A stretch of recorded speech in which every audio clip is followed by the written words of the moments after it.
In today's lesson, I want us to talk about higher order derivatives.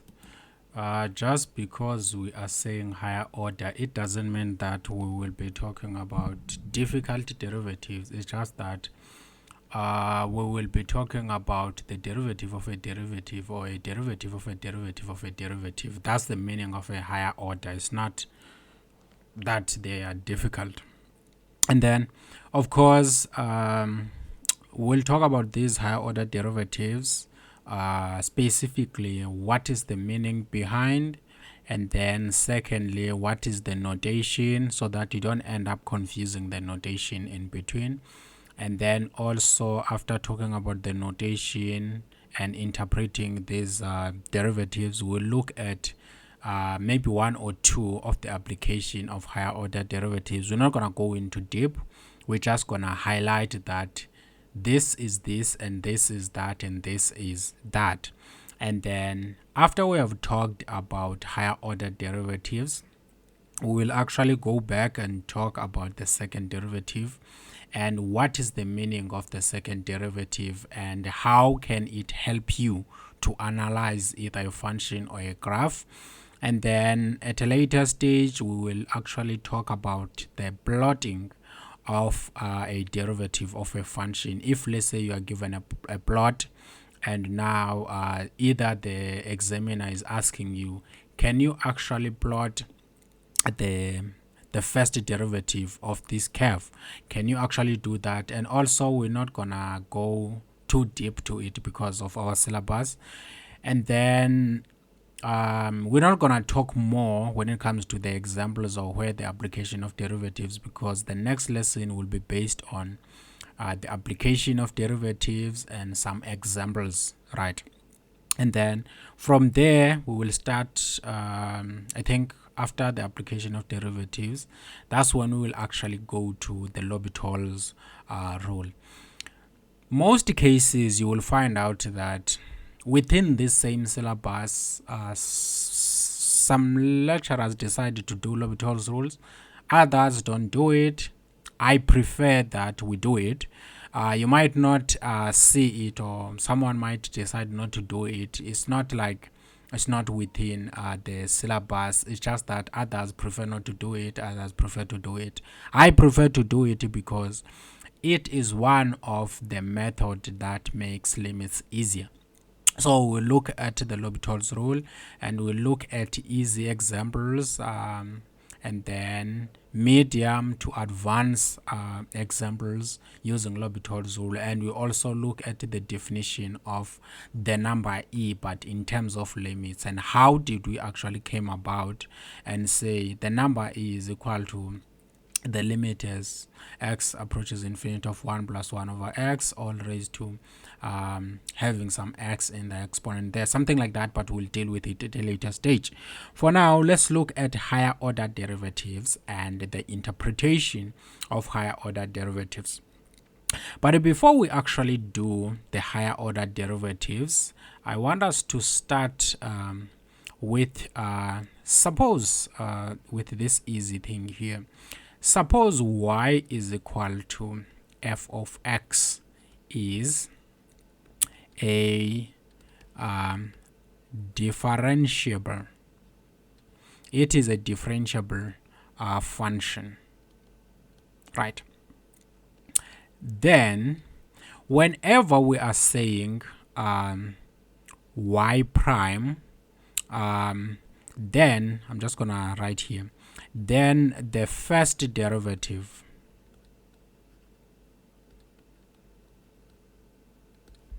is I'm gonna write here given.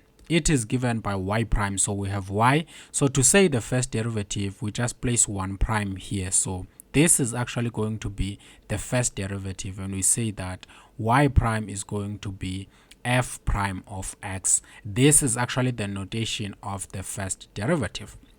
And we said that this one here is the first derivative, and the meaning behind, we are actually saying that this is, I'm just gonna write it here, it is, what am I doing? It is the slope of the tangent line, line touching, this is not touching, slope of the tangent line touching the curve f at point x, and the y, this one here is a coordinate, so the x value is just a value here, and then the output is going to be f of x. In most cases, I usually just say that it is the slope of the tangent line touching the curve f at point x. I usually just say x, but when we're talking about points, we're talking about a coordinate in a dimension, in a certain dimensional space. So we cannot just say give the x coordinate. We need to have an x coordinate and the y coordinate. So this here is actually the slope of the tangent line that is touching this curve f at that particular point. And also someone might realize that also it is the rate of change of f at point x, f of x. So you can either interpret this y prime is equal to f prime of x as just the rate of change. In other words, how much or how is this function, how is this function changing at this particular point? What is the gradient of the line that is touching this curve at this particular point? So can you actually find that gradient? So these are the two meanings. And then we also said that y prime, we can usually use a different notation which is also known as the Leibniz notation. That is, y prime is the same as dy dx if this f of x actually is the independent variable is x. We usually use this. If the independent variable was t, we're going to say it is dy dx.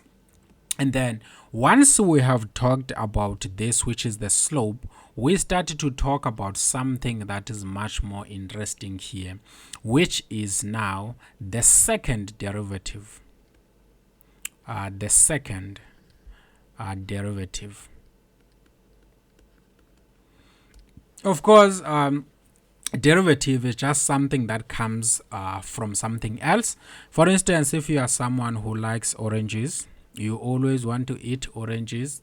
Whenever you have an orange is always gonna be, you can get an orange from the tree of an orange, and then after that, once you squash it and you create a juice out of it, the juice of that orange, or that orange juice, we usually call it the derivative because it comes from the fruit. So you have the orange and then you end up having the orange juice here. So this one here is actually the derivative of this orange here.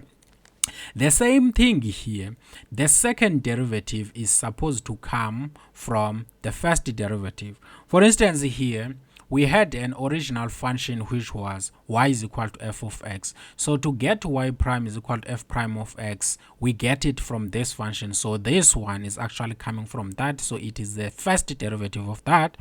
Because the second derivative will come from the first derivative. In other words, if it comes from this derivative, it comes from the derivative that came from the original function. So it is actually the second product that is coming from that function. So it is actually the second derivative. So once you have this, the second derivative is given by, so this one is supposed to come from the first derivative, which was actually y prime. So because of this one is the second derivative comes from the first derivative, we usually use w prime. So it is y w prime, which is just the same as f prime. So basically here we are actually taking the derivative of this. This prime is we're taking the derivative of this. In other words, it is just f w prime of x. So what we are actually saying here, we said that whenever you are taking the derivative of this particular function here, and you find out actually this function have a domain, so we usually say this function is actually differentiable in the domain of this particular function here. So that's what we're saying when we are looking at the differentiability. When is this function differentiable and when it is not differentiable? We were looking at the domain of this, which means that function is differentiable at the domain of the first derivative. So if this function is also differentiable function, then because it is a differentiable function, which means we can get the second derivative. In other words, we can go and find fw prime of x. And if we are using Leibniz notation like this, you know that actually yw prime is the same as we are taking the derivative with respect to x of dy dx. And of course, if you are taking the derivative with respect to x of this first derivative, this is always going to be written in this form, that we have a 2 here, and then we have a y, and then here in the denominator we have dx squared. So the second derivative is always written in this format here. So if the question is saying find fw prime of x or just fw prime, they are telling you that find the second derivative. In other words, find the first derivative and then you find the first derivative of the first derivative. In other words, you take the derivative twice of the original function. Or if they are just saying find yw prime, they are saying to you find the derivative or the second derivative of that particular function. Or they might say that find d squared y divided by dx squared. These three things, they actually mean the same thing. So don't confuse the notation of this particular function.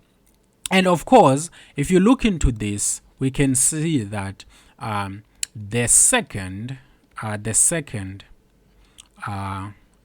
derivative may be the function, may be a differentiable, function on its own. So if this second derivative is actually a differentiable function, this simply means that we can actually find, I am going to write somewhere here, we can actually find the third derivative. So we can find the third derivative, and the third derivative is usually denoted by y, and then you have triple prime there. And of course, we can say that in order to get the third derivative, we have to take the derivative of the second derivative. In other words, this is going to be the same as f triple prime of x. So you can either use y triple prime or f triple prime of x, and if you are using Leibniz notation, you know that y triple prime is just the same as the derivative or the first derivative of the second derivative of y with respect to x, and then you have a 2 there. And of course, this is the same as this, and that is going to be 3, and you have 1y there, and then you have dx cube. So when someone is asking you a question, they might just say find the formula of f triple prime, or the formula of y triple prime, or the formula of d cube y divided by dx cube. So they might say find the formula of this, or they might say find the third derivative, or they might just say something like differentiate, because those are some of the terms that are used. But I want you to know that this and that means the same thing. And then we'll go back now to the space that I left here.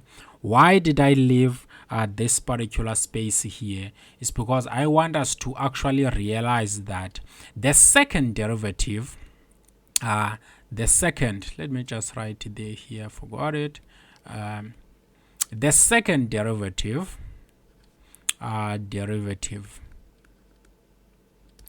is the slope. It is the slope of the tangent line touching the curve. Let me pause now, because the second derivative is actually describing how is the first derivative changing, because the second derivative is the first derivative of the first derivative. So we have this function here, and if this function is a differentiable function, then we can take the second derivative. So the second derivative is actually describing the behavior of the first derivative. So this one, the second derivative is going to be the slope of the tangent line touching the curve f w prime. I mean f prime of x. So we have this curve here, and now this one is touching this at point x. So the x value is going to be the same as the x value that we had. So it's touching this at that point x, but now we wanted to know the output. Now the output is going to be f prime of x. That is actually the tangent line is going to be touching at that particular point. Or someone might say that it is a rate of change, because it's describing how this first derivative is actually changing. So we can say that actually the second derivative is a rate of change, a rate of change of f prime of x at point x, and then you have f prime of x. So it is a rate of this particular function, rate of change of that particular function at that point. I know that we have been told different things by different people, that a rate of change, it has to deal with the time and all those things, but here when we are talking about the rate of change, we are not only saying that x is actually the time. It can actually be just x. So because this is actually changing, how is it actually changing? And if someone is saying that this is actually not the correct way of saying things, they are within they are actually right within their own rights. But what is important here, I want you to know that the rate of change, because this function is changing, how much is this function at that point changing? So it is a rate of change. That is why I'm saying it is. I hope you get this, that the first derivative is the slope of the tangent line touching the curve f at point x and f of x, and then the second derivative, it is a rate of, it is the slope of the tangent line touching the curve f prime of x, because the second derivative is characterizing the behavior of the first derivative. And then the third derivative, we usually gonna say that the third derivative is the slope of the tangent line touching the curve f w prime at point x and f w prime of x. So that's what is the third derivative, and also it is the rate of change of this particular function at this particular point. You can also say that. I hope you can get the notation that we are using, this particular notation or that notation or that notation for the third derivative. But in general, this is the notation. In general, the nth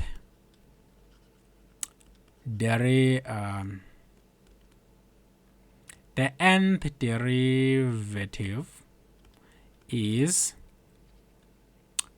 denoted by, we usually just say we have y, and then instead of just having an n there, sometimes we usually use that n there, and this is the same as f. Inside here we usually place that n, and then we have an x. So this is actually the nth derivative. And sometimes we usually rewrite this and we place an n there, we have a y, and then we divide by dxn. So this is the nth derivative. So if we want the fourth derivative, we usually have that 4 there, and sometimes people are not usually using, they usually use this instead. They usually use this, and then we have f prime of x, and then we have dn. Let me specify something here. This one here is these two, this one or that one, are the ones that we usually use more often, because this one is usually confusing when you are having a function and then you are giving the nth power. So we don't usually use this one more often. We usually use this so that you don't end up getting confused. So if let's say we are having f, let's say I have a 4 there, and then I have an x. Even if I just have a 4 there, or I have a 4 like this, what I mean I want you to find the fourth derivative of x. This one here is not the same as f of x all raised to f4, because this thing is just saying f of x times f of x times f of x. I hope you can see the difference here, that whenever I'm actually having f and then I have a 4 there, I'm actually saying find the fourth derivative. I am not saying multiply f of x 4 times. That is why we don't usually use this one, because this particular one is the one that is usually confusing. So we don't usually use it more often. We usually use this one and that one, especially when n is actually bigger than, starting at 4 and then it's going all the way up. And then secondly, I know that if let's say we are saying that we have our f of x is equal to sine squared of x. I want to also talk about this thing here. I know that this thing here is just saying that this is the same as sine of x and then this whole thing squared. This is only unique for trigonometric functions whereby you have sine squared of x or you have cosine squared of x. That's the only case whereby this is actually unique. When we are saying we have sine squared of x, we are not saying we want the derivative of sine. There is no such a thing. If you want to find the derivative of sine, you just say dx of sine of x. And if you want the second derivative, you're always going to have a square there, and you're always going to have a square here. In other words, you're going to take the derivative of this, you get a cosine, and then you take a derivative again. So this thing here is not the same, does not mean the same thing as having to multiply a function by itself 4 times. I hope you can get this, because that's the meaning of an nth derivative. And even if someone would say that the second derivative is the same as, and I place a 2 there, of f of x, this is still fine according to this notation, but we are mostly used with w prime here if we're having a 2, and then if we are looking for the third derivative, we usually just use triple prime there, but it's still right to just place a 3 there. And even if there is no brackets there, someone is just saying 3, we usually know that actually they are actually looking for this second derivative. I hope you can get this notation definition of things here. And in most cases, when it comes to maths, notation is it usually becomes a problem. And also, some people can use the same notation and say that I mean this, as long as they declare it upfront. But I want you to be aware that when I'm using this particular notation, I am using it to say the nth derivative. And if, let's say, we are saying, I want to also talk about this thing here. If, let's say, I have a function y is equal to f of x. When I'm saying I am looking for some function f, I have a minus 1 here of x. I am not saying that take the negative derivative. No. This thing here is actually the inverse. It does not belong to this thing here. So this particular n here, we always say that as long as this n is bigger or equal to 1. You get what I mean? So if you have a 1 here, we will just usually say that that's the first derivative or just the 1 prime there.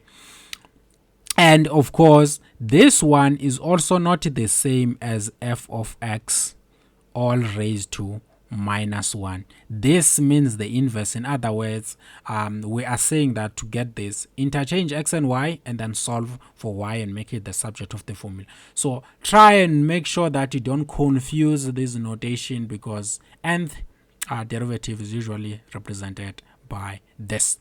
And the meaning of this, of course, this one here, it is the slope of the tangent line that is touching the curve fn minus 1 of x, right? That is touching at point, I can say I have x and f of n minus 1 of x here. So I'm just subtracting a 1 there, or reducing 1 prime there to get the point. So it is a slope of the tangent line. And in most cases, when we are dealing with these derivatives, you'll find out actually that most people, they get lost and they don't know now, why are we finding the derivatives? Remember the initial goal that we were looking for the slope of the tangent line at point x. And let's talk about now what is the application of these derivatives here. So we will find actually that some of the application, of course, we're still gonna do applications the next lesson, and actually looking at the realistic problems that are relating to the application of derivatives. But now I just want to mention some of these things, especially the most familiar function. Suppose I have s, and s is equal to some function s of t, and this one here is a position, so it is a position function, right? So suppose I have this and it is a position function, right? If you look into this here, what do I mean? Suppose it is a position function of a particle or of an object,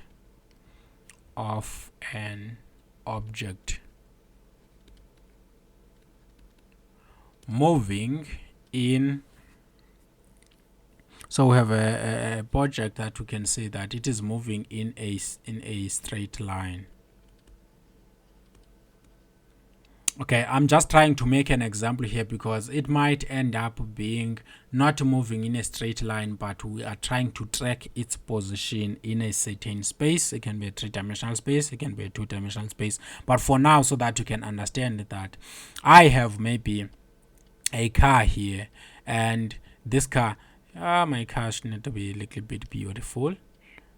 Suppose this is my car here. You can see that this one is actually a moving car, right? So I have a nice car here.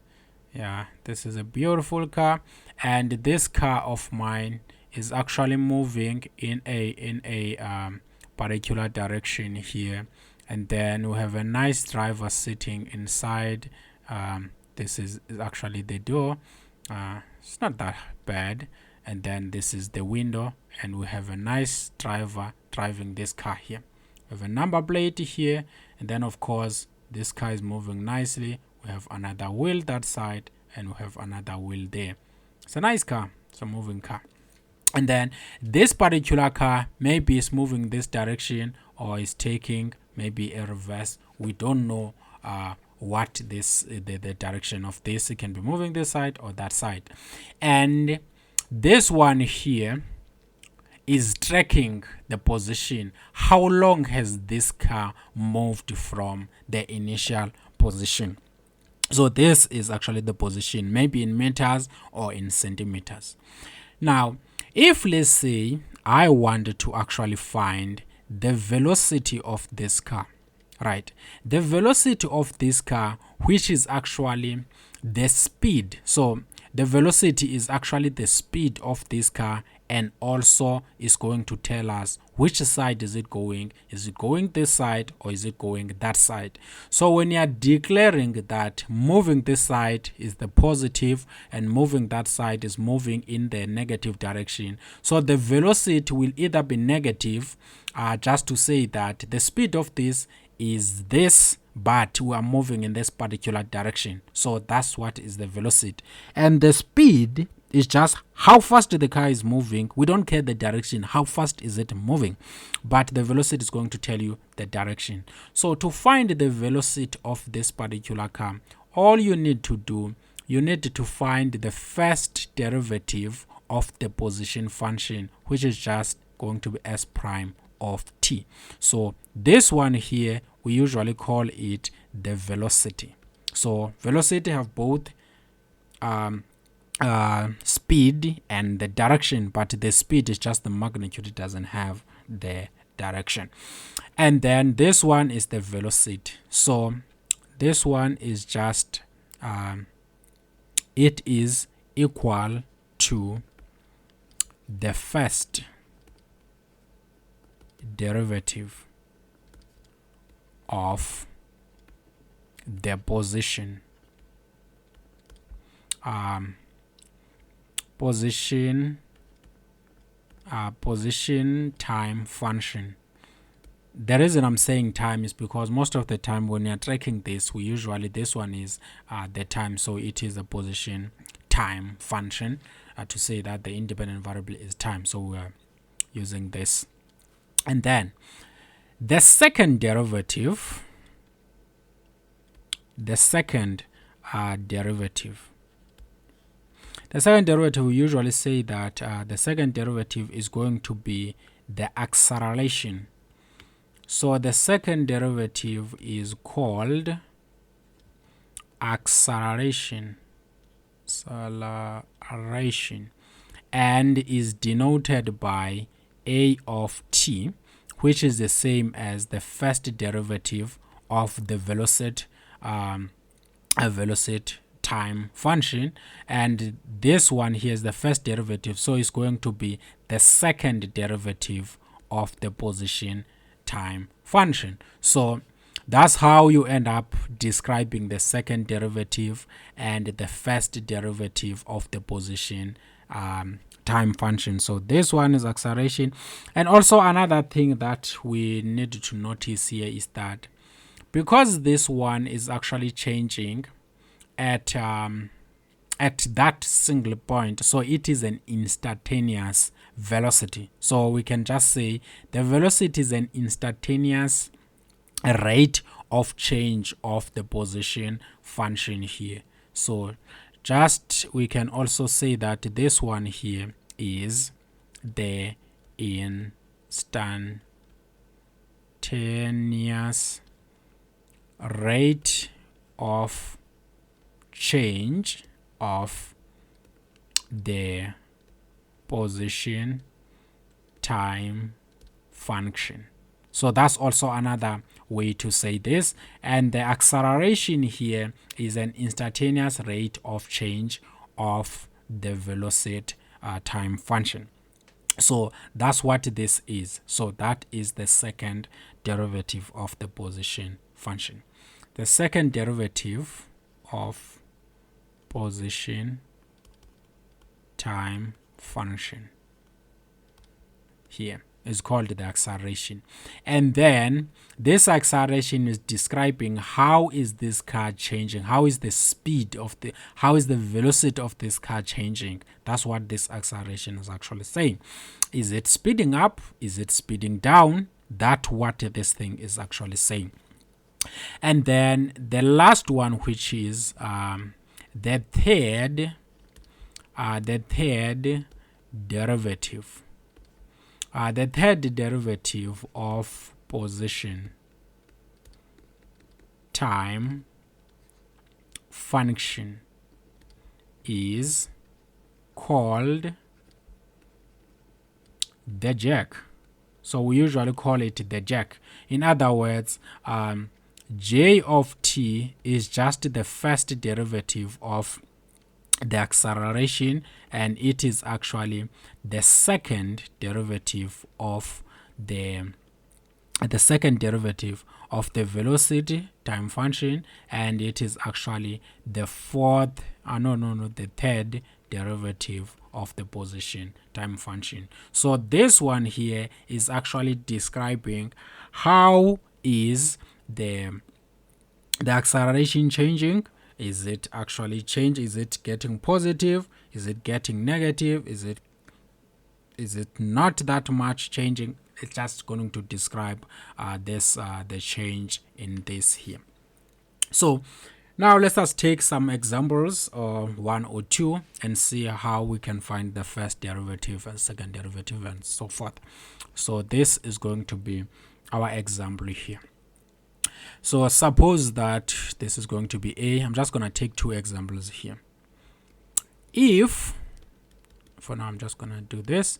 If, let's say, I have f of x, and f of x is equal to x cubed minus x, and the question is saying find, in most cases you will find out that you cannot be asked to find f4 of x. You will find out there will be a question, maybe A, that is saying that find f prime of x, and then B will be saying find f double prime of x, and then f triple prime of x, and then f, and then you have a 4 there of x. So you can either see a question like this, but for the sake of the example, I would just say find this.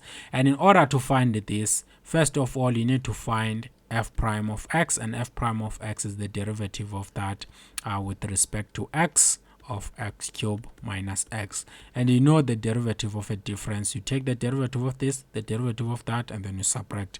The derivative of this is going to be 3 times x, and then you subtract a 1 there, so you have a 2 there, and then minus the derivative of just x. We know that is going to be 1 because the first derivative of this is the gradient of this function here, y is equal to x, and the gradient is always going to be 1 in front, so we have a 1 there.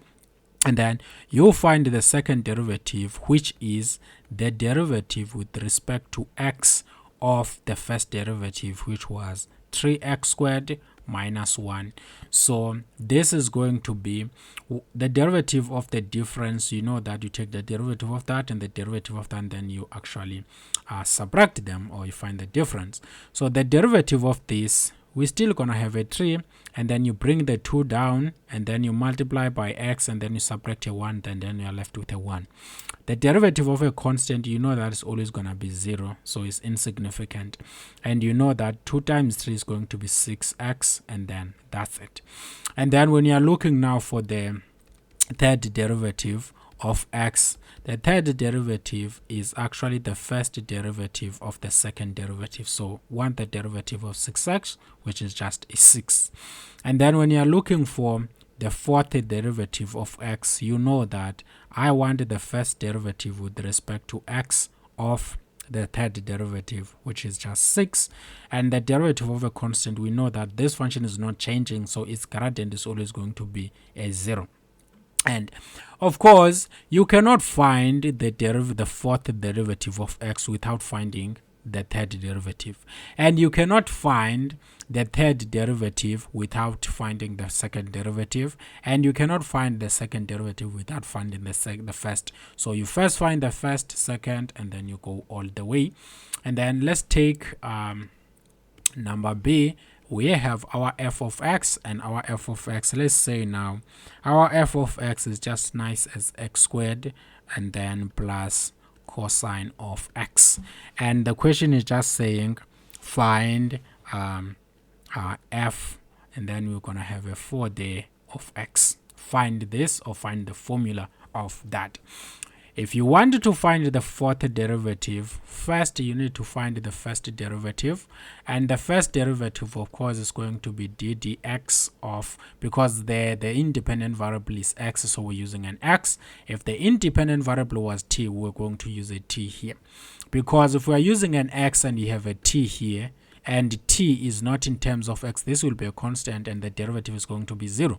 So we want to make sure that we are matching this. That is what we're trying to do with the chain rule, to differentiate when we are dealing with the variable that depends on x and when we have a variable that does not depend on x.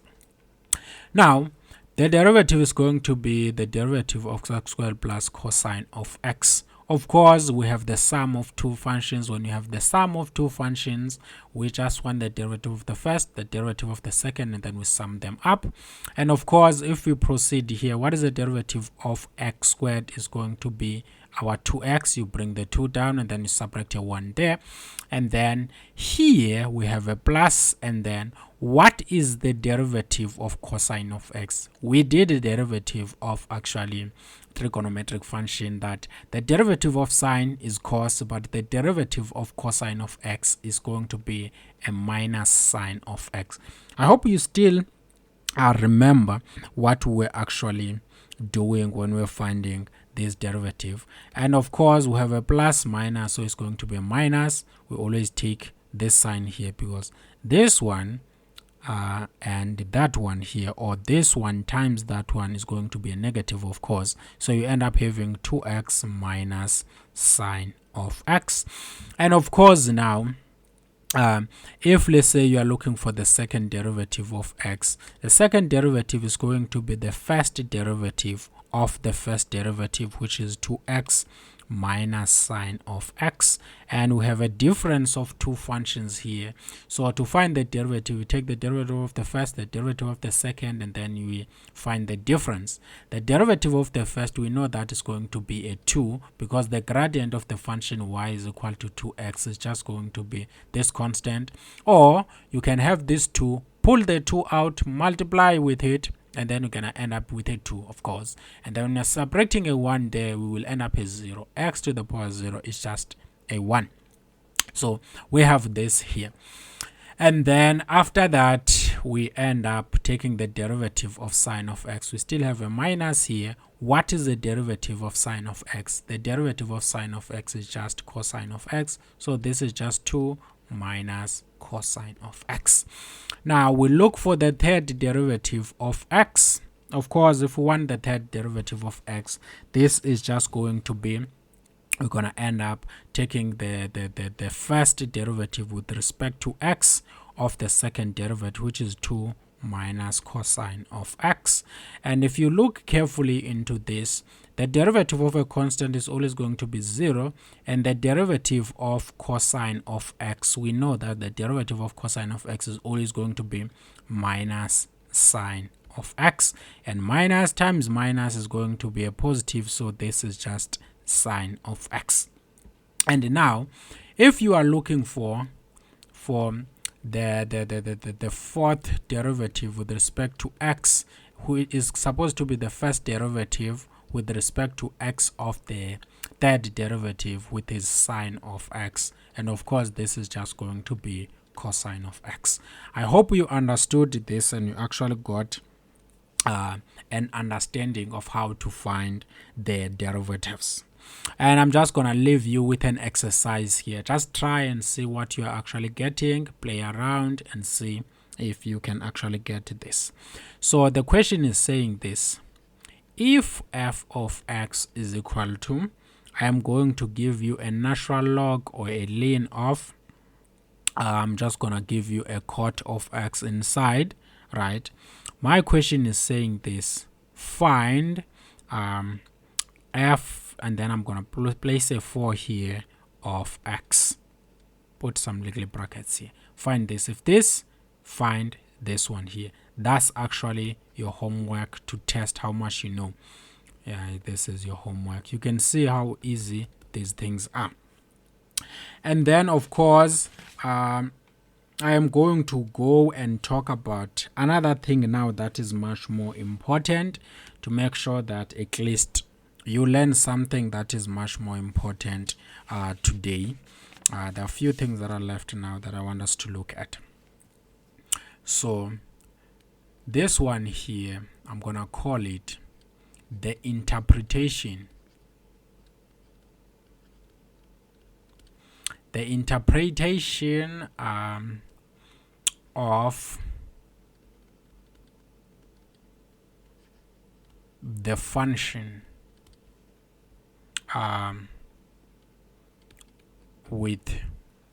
so this is going to be interpretation of the function with the first derivative and the second derivative. Right. So what does the first derivative mean, or what does the first derivative tell us about the function, and what is the second derivative tell us about the function?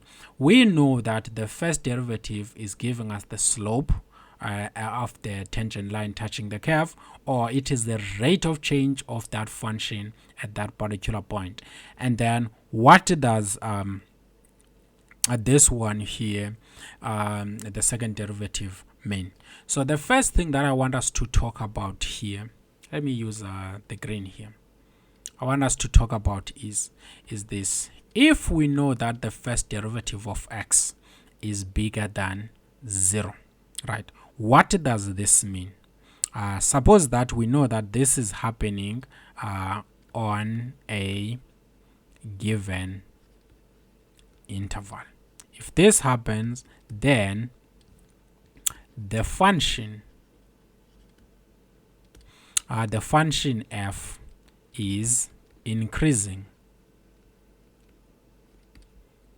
on that interval. So if, let's say, you know that this is happening, therefore the function is increasing on that interval. And then if the function is increasing, you can see that the function can either be increasing in a straight line, or the function can be increasing like a logarithmic function like this. Let me try and make sure that I can write this properly. The function is actually increasing like this, or the function is actually increasing like this. So the first derivative is just telling us that the function is increasing. It can be increasing this way in a straight line, or it can be increasing like this, or it can be increasing like this. Then let's go to how will we know that the function is increasing like this, or like that, or like that? That's when we need the second derivative, because the first is just going to tell us that we're increasing in this interval. So we will need the second derivative to tell us which one to pick. And then the second thing that you need to know, if the first derivative with respect to x is less than 0 on a given interval, then we can say that the function f, or just let me say f of x, is decreasing in that interval, right? So it is decreasing in that interval. When a function is decreasing in a certain interval, you know that you can exploit a straight line like this, or it can be decreasing smooth like this, or it can actually be decreasing in this particular fashion here. So it can be decreasing like this. You can see that it is decreasing like that, or it is decreasing like that, or in a straight line. And again, what will tell you how we are decreasing, it will actually depend on the second derivative. Now let's look into this here. If the function is doing this, of course, we will deal with this interval first and see what is happening. We deal with this interval and see what is happening. We deal this interval and see what is happening. So we deal with this, but in a nutshell, when we are dealing with the interval, we can actually deal with that or that or that. Or even if the function is doing this, we will deal with a certain interval. Or even if it's doing like this, but we will actually deal with each of these intervals here. That is what is important in this particular information here. And then now we talked about the first derivative, and we talked about if we have the first derivative is positive or we have it is negative, we'll talk about what will happen at 0. Now let's talk about the second derivative here.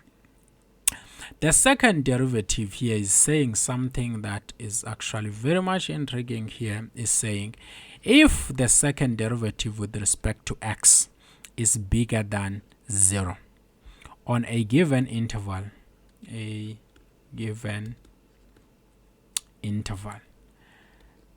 then the function f is concave up. It is concave up on that interval. So that is what is important here. It is concave up on that interval. What is the meaning of concave up? We know that concave up is just when you have something that is a smiley face. It's going to be something that is something like this. So this one here, concave up. And also another thing here, okay, I will talk about it after writing this one here.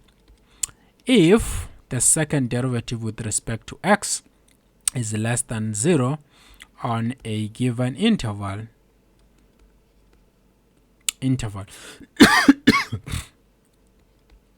then the function f is concave down in that interval. So concave down is just a sad face like this. So this one is concave down.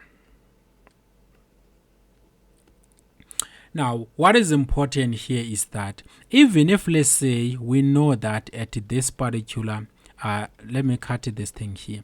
Even though if, let's say, I'm only talking about this piece here, this one is concave down, but of course, it is a piece of the whole concave down. And also this part here is also concave down, but it is one piece. The same thing here, this one is concave, is going to be concave, is concave up. But if you look into this case here, if I'm going like this, the function is decreasing but still concave up, and when we are starting this side, the function is actually increasing.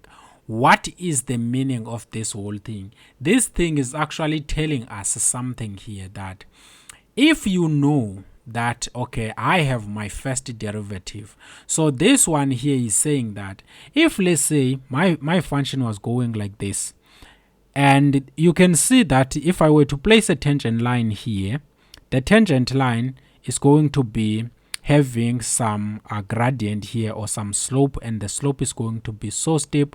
And then if I take another point here and I draw another tangent line, you can see that this tangent line have a positive slope. In other words, it is an increasing function. But comparing the gradient of this this tangent line, the gradient of this line here is less than the gradient of this line. And when I'm picking another point here, you can see that the gradient of this is going to be positive because it's still pointing a little bit up, so it is going to be positive, so the gradient is positive. But if you are comparing with the gradient of this, because this one was actually sharper compared to this, so this one will have a smaller slope compared to this line, but it is still positive. So what is this second derivative is saying? It is actually telling us that are these slopes of this tangent line that I keep drawing increasing or decreasing? So if you look into this one here, you can see that the slope from this tangent line to that tangent line, the slope has actually decreased, and the slope of this line and the slope of that line, they are different, but this one, the slope of this is going to be more compared to that one. So from this line to that line to that line, the slopes are actually changing, and they are actually decreasing until I can go to this point here at this maximum point, whereby now the slope is equal to 0. So from moving to this tangent line to that tangent line, you can actually see that actually these slopes are actually decreasing until we can get to 0. So in order for these slopes to keep decreasing, the second derivative need to be actually less than 0 or concave down, and this will actually be going the same way if we had a function that is actually going up, because if we are having this, the slopes will be decreasing, but when you're looking at this slope is still negative, but now it is less negative compared to the one that I had before. If I had a slope going this way, picking another slope like this is going to be negative, but it's still, compared to this one, it is less negative. But when we start picking another line that is touching the curve here, it is positive. So moving from this slope to that slope to that slope, you can see that the slopes are actually increasing. That is why for concave up, we are actually saying that the second derivative need to be equal, is need to be bigger than a 0. And now let us start talking about what is happening at the points. So if, let's say, the first derivative with respect to x is equal to 0 at some point, let me say that point is going to be x, right? X and f of x. At that point, then the function is changing from increasing to decreasing at that point, or the function is changing from decreasing to increasing. The point is called the turning point. Because if, let's say, you have a point here and the function was increasing and now it started to decrease, you can see that this function was increasing and now started to turning at this point to decrease. That is why that point is actually called the turning point of that function. And the second one here is saying that if f(w' prime of x is equal to 0, then the function at that point is changing from concave up to concave down, or from concave down to concave up. So that is actually changing between the concave down or concave up. So that point is usually called inflection point.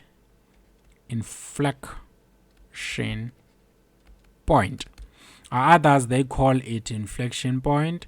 Others they call it point of inflection.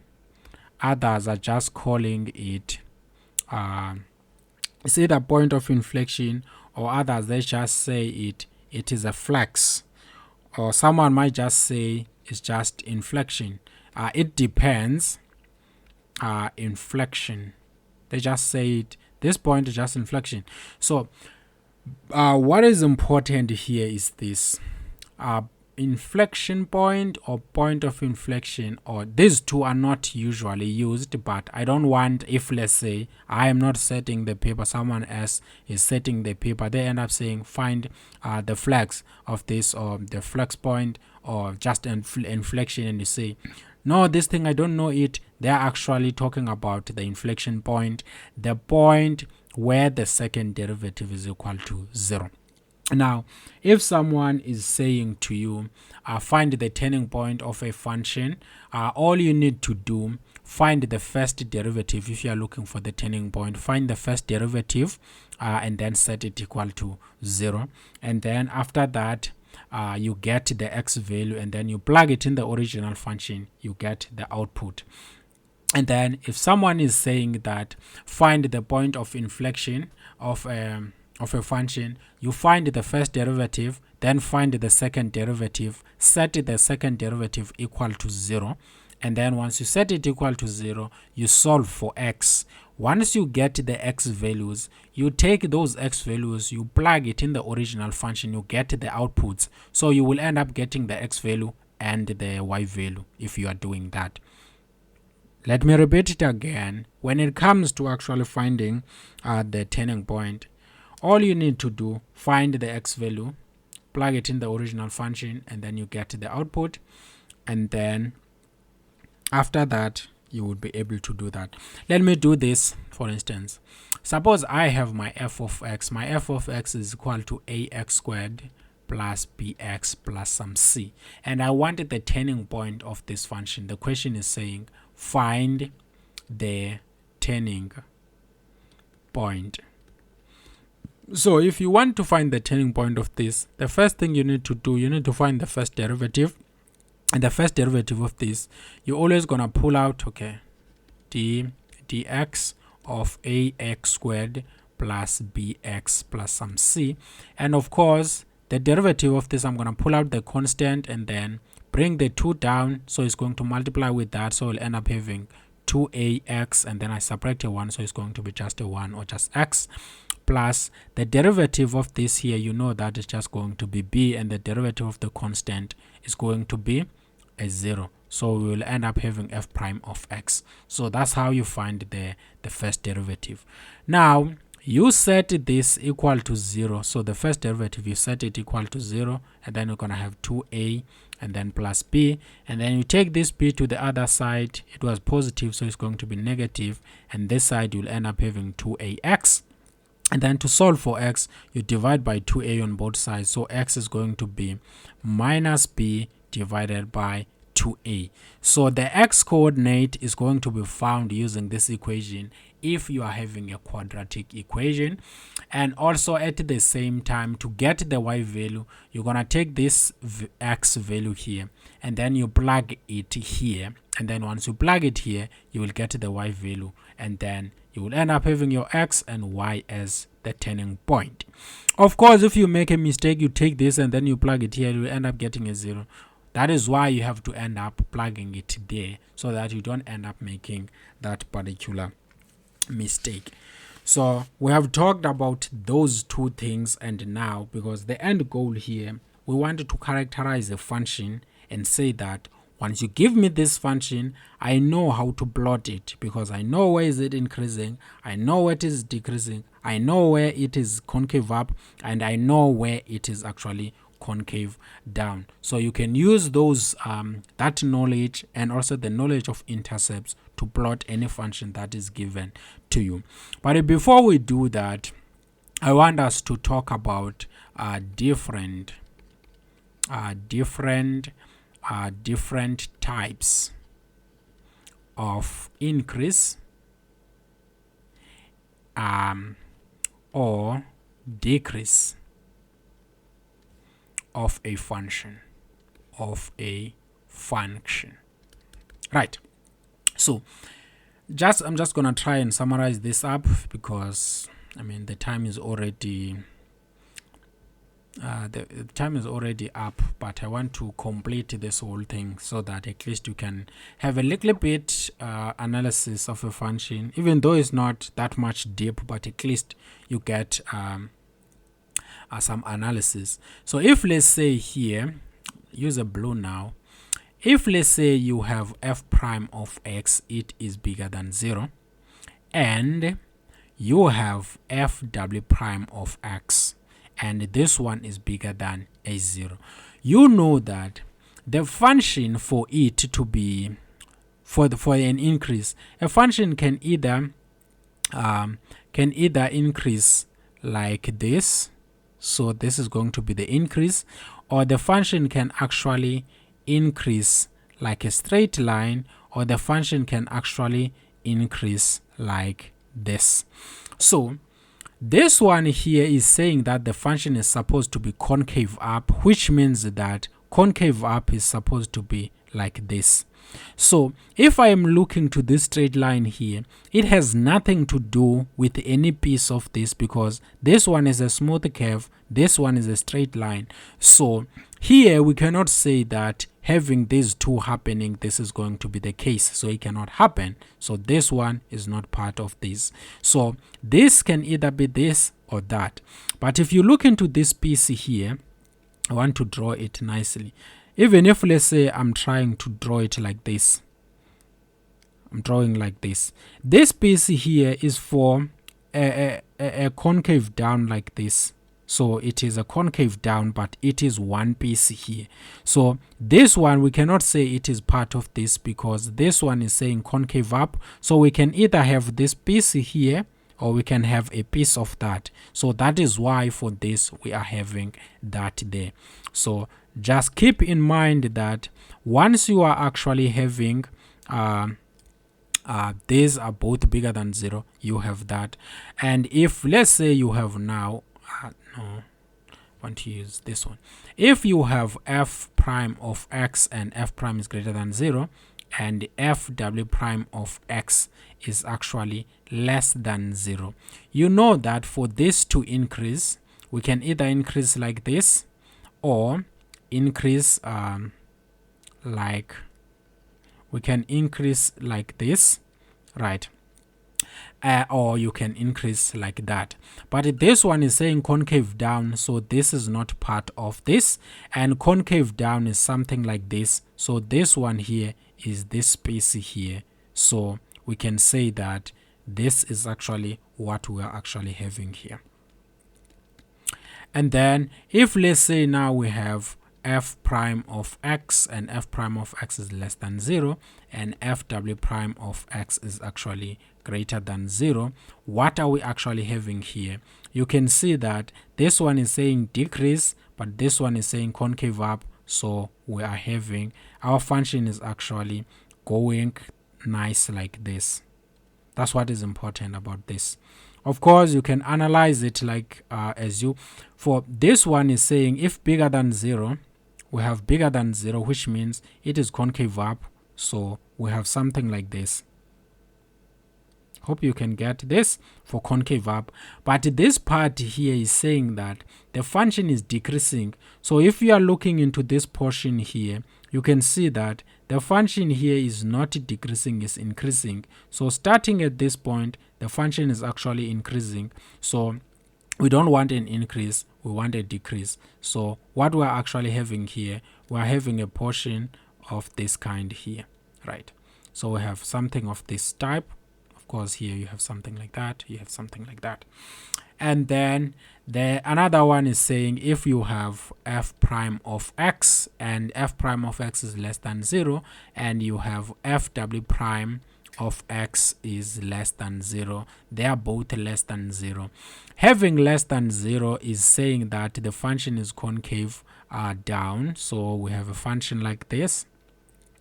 And if you look from this point here, you can see that the function from here up to there, it is actually increasing, and then from this point to that point, it is actually decreasing. So this one, we are saying that less than 0 means decrease. So what we are actually having, this one here, is the decrease. So this part is not supposed to be there. So if we are having this particular case here, we are actually landing up here.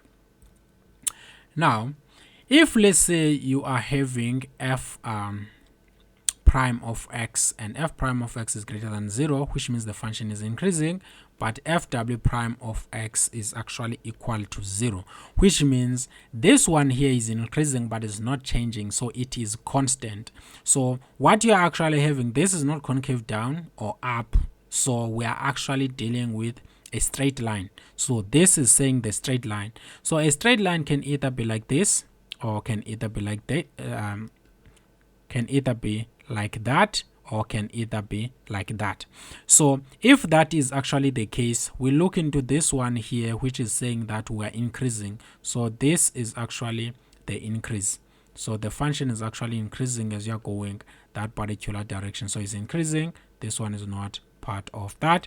And if you are having f prime of x less than 0 and having fw prime of x is equal to 0, we are having a straight line here, which is actually saying that, of course, a function can either be going that way, or a straight line, or like that, a straight constant line.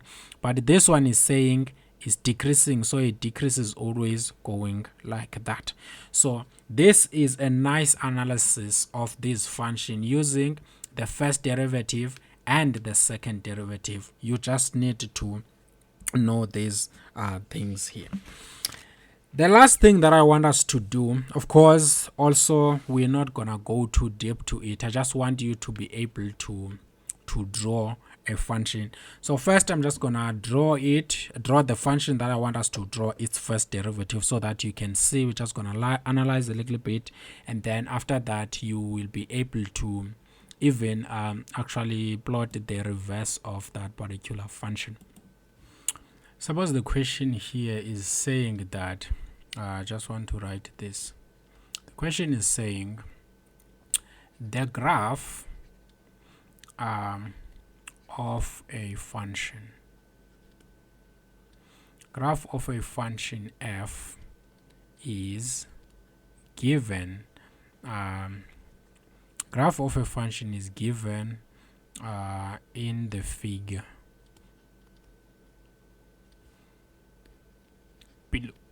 below. Excuse me. Use it to sketch. Let's say this is supposed to be k. To sketch the graph. Use it to sketch the graph of the derivative f prime of x. So this is just saying this function is f, so you want to sketch f prime of x. So how do you end up doing the sketch? Of course, I'm gonna try and be faster as much as possible to do that, because we already have about 1 hour and something. So I want to be fast as much, but still I want you to get the content around this here. So if let's say I were to look at this point here, point A, point B, and point C, these are turning points. So at the turning point, we know that at a turning point, they actually the first derivative of a function at a turning point, it is equal to 0. So that's what we're actually trying to do here. So if you take note in this, what I'm trying to do here, I have drawn another sketch here below, so that I can draw the derivative in this sketch here. This sketch is starting somewhere here, and then it goes down. So we have this Cartesian plane that is down, we have that one that is up there, but we want to see if we can plot the first derivative of this function without knowing the real function. So at this point here, what you can actually notice here is that all you actually need to do here is that at this point the first derivative is going to be a 0. So 0 is the output, so we're supposed to be here in this particular graph here, and at this point here, the turning point, the first derivative is equal to 0, so we know that we're actually along the x-axis, and also at this point we're actually having that. Again, I will say to you that this graph below is f prime of x. So f prime of x, we know that is going to be 0 if this function is actually having a turning point. So we are having this nice thing here. And then at this particular point here, if we wanted to find the real output of this function here, you can always, or an estimate, you can always just draw a tangent line that is going to touch at that particular point here and go all the way and somewhere there, and then you have the same thing here. You can do it like this, and then you draw a triangle along that is going to go all the way and have this here.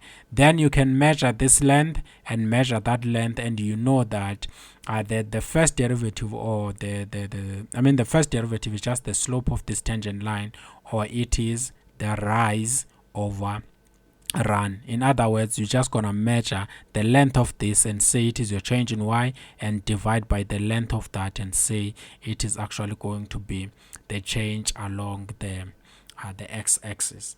But because we haven't done a good estimate, you can see this is handwritten, so it's not up to scale. So an estimate of something that is not even up to scale is not going to be good. But for the sake of this video, I'm going to explain here why, how you can actually get the plots in between here. If you look at this curve here, it is going all the way like this. So as you are going here all the way like this, you can see that the graph is actually increasing. In other words, its slope is actually positive. Because the slope is positive, it means that we should be above the x-axis. If the slope was actually negative here, in other words, the function was decreasing, then we're going to plot below the x-axis. For instance, if you look into this part here, this function is actually decreasing, so we have a concave up here. So it's decreasing, and then start increasing. So here we know that the slope is going to be actually below the x-axis. But now if you look at these slopes here, if I were to place a tangent line here, so was going to be the slope of that tangent line was going to be so much negative compared to if I were to pick a point here, because the tangent line was going to pass like this, and when I'm picking another line here, this one is going to be less negative compared to that. In other words, as long as I pick a point somewhere here, we'll get a point that is so much negative, and then when I'm picking another point here, it's going to be negative but better than that point there. So we know that, of course, as I'm going here, it's going to be much more negative compared to this. So the graph here is supposed to go all the way, and then it comes like this, because this is not drawn to scale. It's supposed to come like that, and then it passes through that point. And then if you look here, the function is increasing. The slope here, you can see that this one is 0, so it is 0 here. And then once I pick another point, the tangent line is going to pass somewhere like this. It's going to be, if I pick a point like, it's going to pass somewhere like this. So it's going to be positive, bigger than 0, but it's still less than that, so it's increasing. But when I'm arriving to this particular point here, you can see that this concave up is starting to change now to actually a concave down. So here we are actually getting a maximum slope at this point. So we will find out that at that particular point here, that's when we will actually end up having a maximum slope. So this one is going to go all the way, and then it's going to start coming down. It's still positive, but if you look at the slopes here, we're gonna get a maximum slope. And of course, this is not let me do something here so that I can make this look a little bit nicer. I have a black here, so you can see that if I want this to turn down smoothly, it's supposed to be something like this, not what I did. So you can see that as we are going all the way up, then this one is concave up, so the slope will be so steep. But when I'm starting to pick something here, then it's gonna go like this, and then this one here is no longer gonna be steeper like this one, but it's still positive. And then if I pick a point here, we're gonna end up having a tangent line that is touching this curve like this, but it's still going to be not steep compared to the point that I picked here. But when I'm picking this one here, we get a 0. Another way to look into this, from 0 here, the function is increasing, but this increase here is started to decrease, because at that point here the function needs to stop. I need to stop or have a slope equal to 0, which is this point. So at that point here, where we are actually having the change in concave up to concave down, that point is the point of inflection, or the inflection point is supposed to be here, where the concavity is changing, and then at that point, that's when we're actually having the maximum first derivative. And then we have this here. So if you look into this one here, this one is decreasing. In other words, the slope is negative. So we are actually plotting below the x-axis here, and then at some point somewhere, it can either be here or it can be there. But if you look carefully into this, this is actually going all the way like this, and then somewhere, maybe somewhere there, that's when you started to see actually that we are starting to change our concavity. So at that point there in this curve, so if you are going down here, so it's supposed to be somewhere maybe down there. And if you really want to find a good estimate, you pick a point there, and then you place a tangent line. And then once you have a tangent line, you want to make sure that it touches here, and you can also extend it and make sure that it touches in that line. And then you draw a triangle that is going to touch here, and then this difference here is going to be the x-axis, this difference is going to be the y-axis, and you use this formula here to get a good estimate. But for the sake of this video, I want you to notice that at the point of inflection where the concavity is changing, we have a max, and a point of inflection here where the concavity is changing, we have another mean here, because you can see that this function was decreasing. So when something is decreasing, it's going down. If it is going down, the first derivative is negative. If it's negative, it's below the axis. So this one was supposed to go all the way here and then start turning. And then once it arrives here, yes, it's still decreasing and it's negative, but now the decrease is less than the decrease that it had from this point here. You can see the decrease is starting to now turn, so that it can be 0, so that it can go all the way. In other words, when you are here, we have a negative slope, but here the negative slope, it is negative, but not more negative compared to that one. This is way too negative compared to this one. So this one at these points here that are in between 0 and that, it is negative, but it's getting better and better and starting to go to a 0. And then if you are here, you can see that this one is going and keeps stepping up, and it's not changing at all. So we cannot say we have any point of inflection or any change on concavity, because at this point it's actually stepping up. So it can continue here and continue all the way like I can continue all the way like that. And then at some point there, that's when you have this point P. I hope you get this, that the first thing that you look at is the turning point, and the turning point, and you know the derivative are supposed to be 0 at the turning points. And then secondly, you look at the estimate of the point whereby concave up is changing to concave down, or concave down is changing to concave up, and those points are point of inflection or inflection points. And along that line, we know that we're supposed to have a max, because this one was actually going up, and then we have a max, and then here we have a min. That's what is important. And then secondly, you can see that the function was actually decreasing all the way here, which means if it was decreasing, we have a negative slope. So we have a function that is below the x-axis, and then we can go all the way up. I'm going to stop there and hope that you actually understood how we actually got this nice sketch here, with the turning points, inflection points, and the function being decreasing, which means its derivative is actually negative. And then you actually look into pick a point. If you look at this point here, you know that yes, it is negative, but you're gonna go all the way like this and pick a point.